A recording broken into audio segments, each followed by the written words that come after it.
Hey everyone, today I'm diving into anti-gravity customizations, the powerful features that let you personalize your AI coding agent to work exactly the way you want.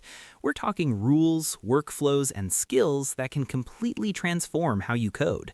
Now, if you don't know what anti-gravity is, it's Google's AI-powered coding agent, and getting started is super simple. Just head over to antigravity.google and download it with one click. That's it, you're ready to go.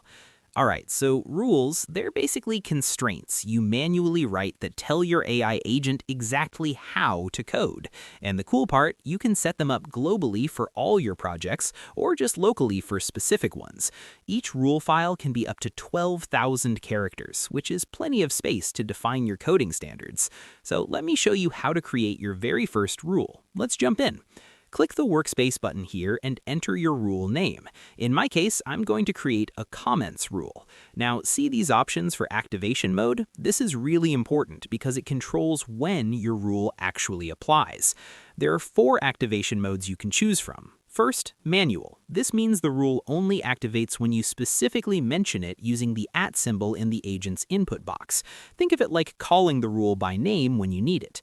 Second, always on. Pretty straightforward. This rule is always applied to everything the agent does. Perfect for your core coding standards that should never be ignored.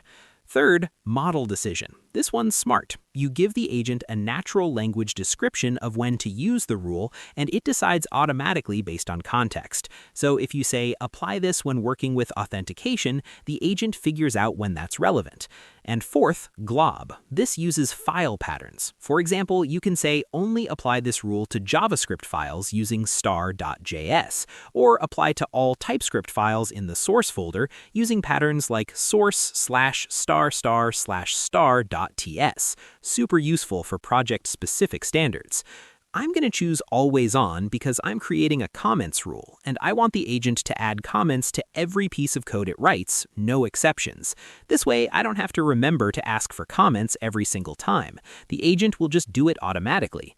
So here's what I'm putting in my comments rule. I'm telling the agent to add comments that explain why the code exists, not just what it does.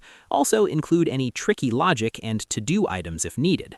And for functions, always use JSON format with the description, parameters, and return values clearly documented.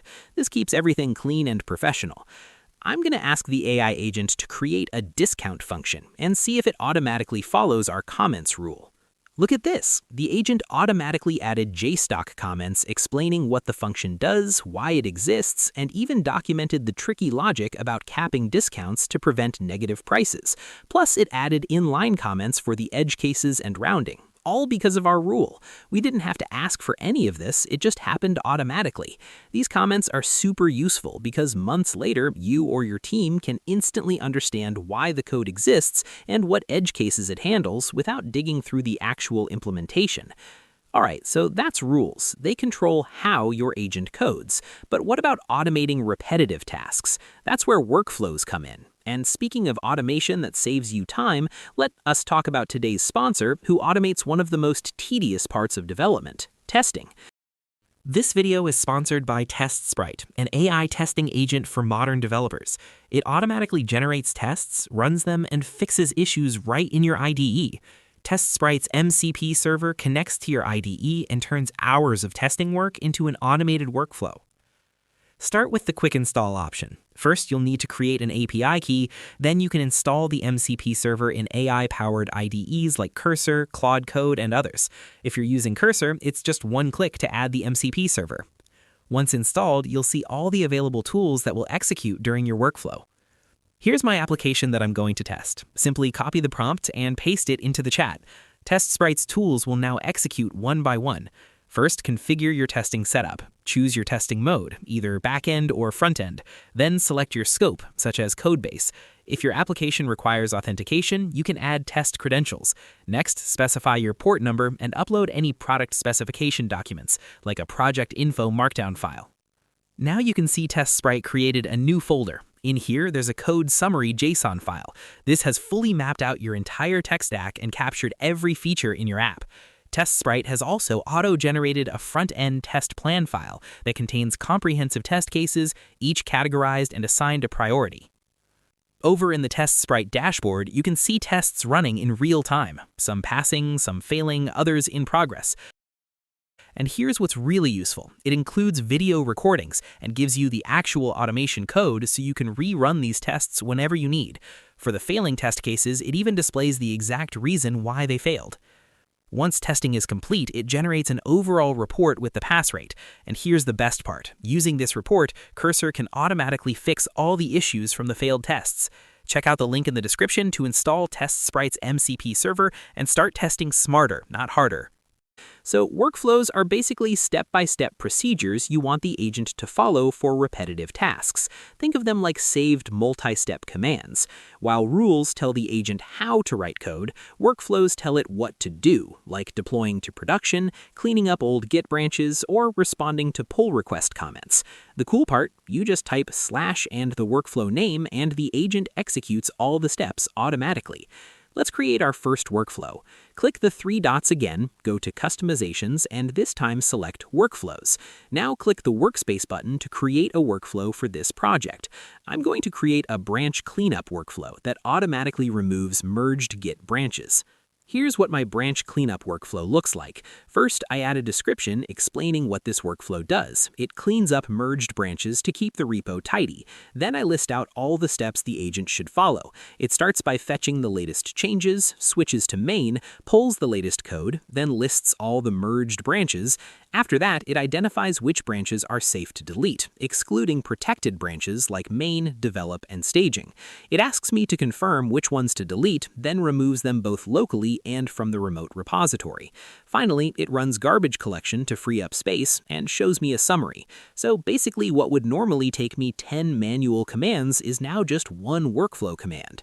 After pasting this in, just hit Save and Close. That's it. Your workflow is now ready to use. So I've created 2 branches. One is the About branch containing the About page, and another is the Contact page branch with the Contact UI. Both are committed. Now I'm on the main branch. What I'll do is merge the About branch here. Now see, the About folder has appeared. We can leave the Contact page branch as is for now. Now let's run the Cleanup branch workflow. I'll type /cleanup branches and hit Enter. Now it's started working. Give it a few seconds. Look at this, it identified the safe to delete branch. Since we merged the About branch, it's saying the code is merged and safe to delete, and it's showing both the local and remote versions. If you want to confirm and delete both, just reply with yes or all. If you only want to delete the local branch and keep the remote, you can mention that too. It is completely flexible based on what you need. Now see, the About branch is deleted. It's not showing anymore. The workflow cleaned it up automatically, both locally and from the remote. So this is just one example of how to use workflows. Now there's one more powerful feature called skills. While rules control how your agent codes, workflows handle step-by-step tasks, skills are like specialized training modules that give your agent expertise in specific areas, and the agent automatically loads them only when they're relevant to your current task. Skills are reusable packages of knowledge that extend what the agent can do. Each skill contains instructions on how to approach a specific type of task, best practices and conventions to follow, and optional scripts and resources the agent can use. This is the folder structure you need to follow for creating skills. And if you want to deep dive into skills, I highly recommend checking out the video I already posted about this. Just watch that one. And here's a cool thing. Skills aren't just for Antigravity, they're actually supported by all popular IDEs, so you can use them anywhere. I'm going to create my first skill, a Next.js review skill. I'll paste my instructions here that tell the agent to focus only on critical issues like TypeScript types, performance problems, security vulnerabilities, and proper app router patterns. The skill breaks down what to check in priority order, from breaking issues to minor improvements, and keeps feedback short and actionable. Now I'll ask the agent to review my Next.js code. After I submit, watch this. The agent looks at all available skills, reads their names and descriptions, and automatically decides which one is relevant to my task. In this case, it identified that I need the Next.js review skill and loaded it. The smart part is it only loads skills when they're actually needed, so it doesn't waste context or slow things down. Now look at this. It's showing exactly what issues are there, formatted based on the pattern we defined in our skill. It's not just pointing out problems, it's also giving suggestions on how to fix each issue. And here's what I really like. It's listing the project's strengths too, not just the negative stuff. It's acknowledging what's already good in the code. Finally, it's even asking if I want it to apply the fixes for me automatically. That's awesome. It's not just reviewing, it's ready to take action.